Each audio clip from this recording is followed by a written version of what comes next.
महान संत राधे श्री राधा बाबा के बारे में श्री हनुमान प्रसाद जी पोद्दार कहते हैं, महाभाव की जो अगले स्तर की चीज़ है, जिसकी रूपरेखा गोस्वामी प्रवृत्ति रसमर्मज्ञ जनों ने भी नहीं खींची, वैसी चीज़ बाबा में व्यक्त हुई। इनका काष्ठ मौन असल में इनका रस समुद्र में निमज्जन है। श्री श्री आनंदमयी माँ ने कहा, देश में जितना महात्मा जिंदा हैं, राधा बाबा की स्थिति सबसे ऊपर। राधा बाबा प्रेम, भक्ति और सत्य का प्रतीक, भक्ति मार्ग की जीवंत मूर्ति। एक स्थिति ऐसी है जहाँ ब्रह्म सिवाय और कुछ नहीं। द्वैत अद्वैत ज्ञान भक्ति सब एक ही है। वही है जो स्थिति राधा बाबा की है। श्री श्री योगीराज ब्रह्मर्षि देवराहा बाबा ने कहा, राधा बाबा मणि हैं, प्रकाश हैं, शोभा हैं। श्री राधा बाबा मेरी आत्मा है। पूजनीय पंडित श्री गया प्रसाद जी सचल गिरिराज गोवर्धन जी के अनुसार, जाने हु संत अनंत समाना, यह मंत्र सत्य ही प्रतीत होए है।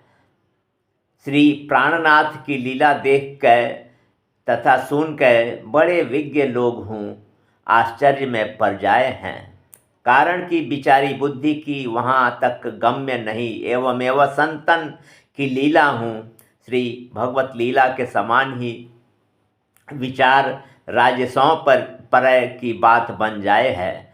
बात स्पष्ट है, सबकी शरीर तक ही सोच विचार सके हैं, यहाँ देहाध्यास रहे ही नहीं। ये संत श्री जीवन धन की लीला में निमग्न रहे हैं। सुकृत पुंज बाबा श्री श्री राधा बाबा के विषय में तो कुछ कहने की ही नहीं बने, मन समेत जही जान न बानी। कविवर डॉक्टर श्री हरिवंश राय बच्चन ने कहा, राधा बाबा को अगर कोई एक एक लक्षण परखे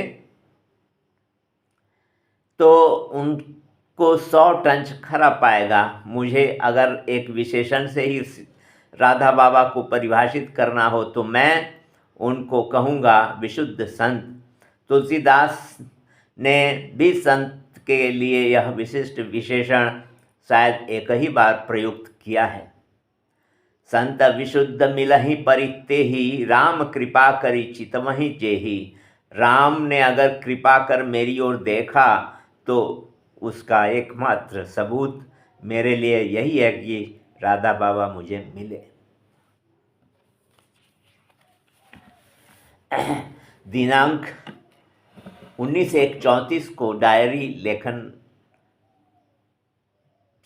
श्री राधा बाबा ने किया।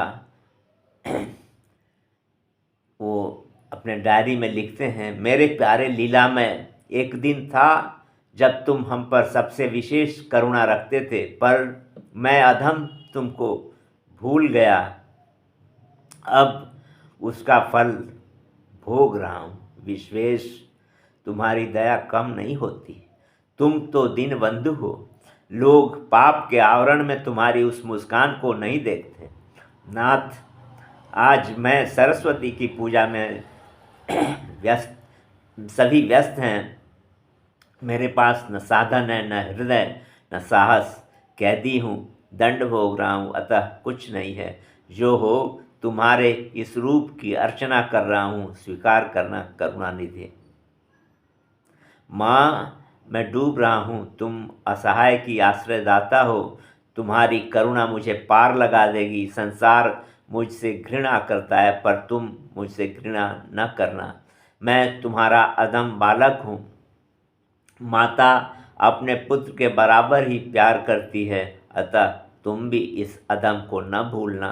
तुम देख लो माँ, देखो किस तरह शैतान के प्रलोभनों में पढ़कर कष्ट भोग रहा है तुम्हारा लड़का। दया करो माँ। जीवन में निराशा ही केवल दिख पड़ती है, तुम्हारा यह रूप माँ। निराशा के बादलों को छिन्न भिन्न कर देगा। दया करो माँ। माँ, क्षुद्र भावनाओं की अर्चना कर रहा हूँ, इसे स्वीकार करना। इस दरिद्र के पास माँ और कुछ नहीं है। फिर विश्वेश, पता नहीं, जानता नहीं तुम्हारे कितने रूप हैं। सारा संसार तुम में व्याप्त है, अतः सब स्वीकार करना। गरीब को मत भूलना। मंगलमय तुम्हारा ही चक्रधर।